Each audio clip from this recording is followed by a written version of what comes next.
আপনারা দেখছেন বাংলা এগিয়ে।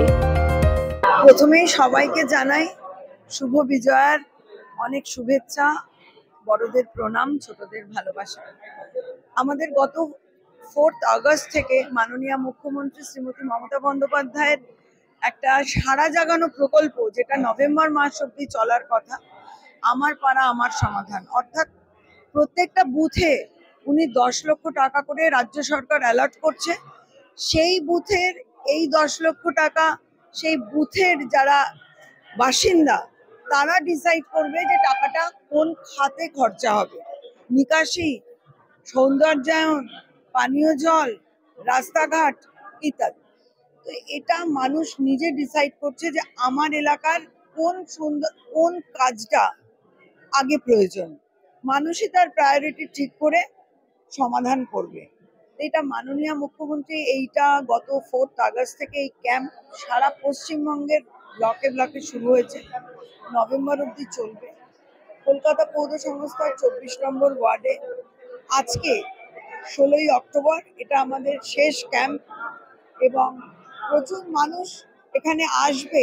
কেন, ইতিমধ্যেই আমাদের এই প্রকল্প দুয়ারে সরকারের মাধ্যমে ঘরে ঘরে পৌঁছে গেছে। এক একটা ঘরে একাধিক প্রকল্পে টাকা মানুষ পাচ্ছে। সে বার্ধক্য ভাতা হোক, বিধবা ভাতা হোক, Kanyashree, Rupashree, Lakshmi Bhandar, Swasthya Sathi, student credit card. পশ্চিমবঙ্গের কোনো ঘর, কোনো পরিবার নেই হয়তো যে যারা কোনো না কোনো প্রকল্পের টাকা পাচ্ছে না।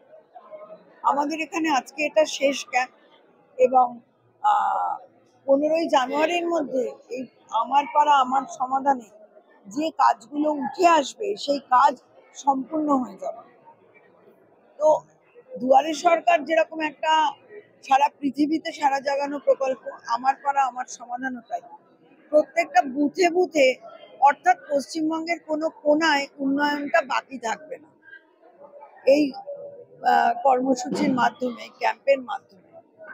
তো আজকেও আমরা একদম কালী পুজোর আগে, এটা একটা অবাঙালি অধ্যুষিত এলাকা, আমাদের এখানে ইতিমধ্যেই দিওয়ালি ধনতেরাসের একটা প্রস্তুতি শুরু হয়ে গেছে।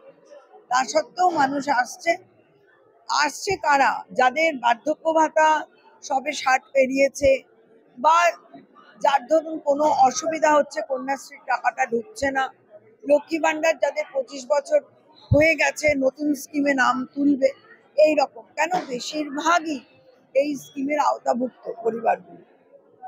আর আমার পাড়া আমার সমাধানে যার সমস্যা, যে এলাকার যে সমস্যা, সেই স্কিম নিয়ে তারা আসবে।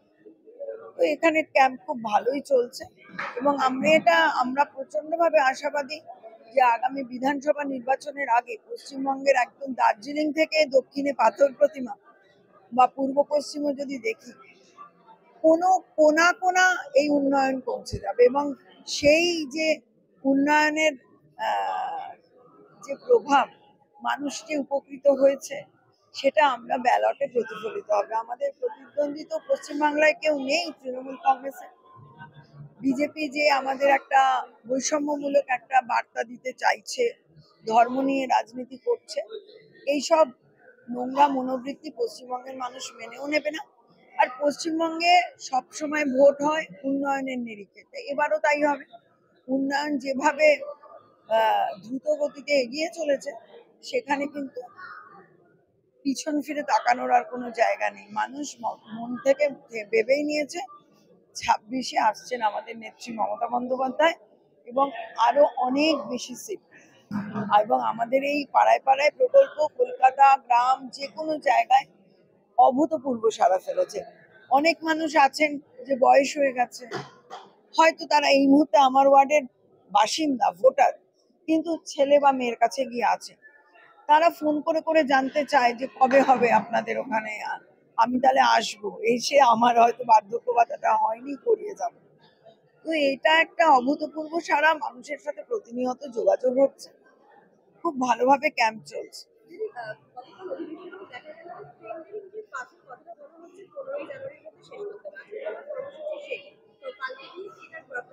আমি যতদূর খবর জানি, আমার আগে যে দুটো ক্যাম্প হয়েছে তার টেন্ডারিং প্রসেসটা আজকে কমপ্লিট হচ্ছে।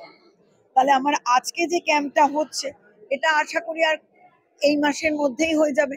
তাহলে টেন্ডারিং যে প্রসেসটা এটা কমপ্লিট হয়ে গেলে এরপরে আর যেটুকু প্রসেস থাকে সেটা করে কাজ যদি শুরু হয়ে যায় তাহলে শেষ হতে কতক্ষণ লাগবে। আর এই সময় তো ওয়েদারও ভালো থাকে, আমাদের রাস্তা ঢালাই হোক বা যে কোনো কাজই হোক, আমরা আশা রাখছি আর খুব একটা প্রাকৃতিক বিপর্যয় কলকাতায় আসবে না, তাহলে কাজ খুব ভালো মতোই হয়ে যাবে। এখন একটা প্রস্তাব দেখা গেছে যে অনেক জায়গাতেই যেই কাজে টাকাটা ব্যবহার করার জন্য হচ্ছে সবকটা মানে প্রয়োজন নেই, মানে অলরেডি সব কাজ হয়ে গেছে, তো সেখানে যদি সেই টাকাটা অন্য কাজে লাগানো যায়। আপনি যদি অধিবেশন কালকে দেখে থাকেন এটাও শুনবেন, আমাদের মাননীয় মহানাগরিক পরিষ্কার বলে দিয়েছেন যে এই আমার পাড়া আমার সমাধান এই প্রকল্প বা এই স্কিম পুরোটাই রাজ্য সরকারের অধীনস্থ, সেখানে কারোর কোনো এর মধ্যে হস্তক্ষেপ করার অধিকারই নেই।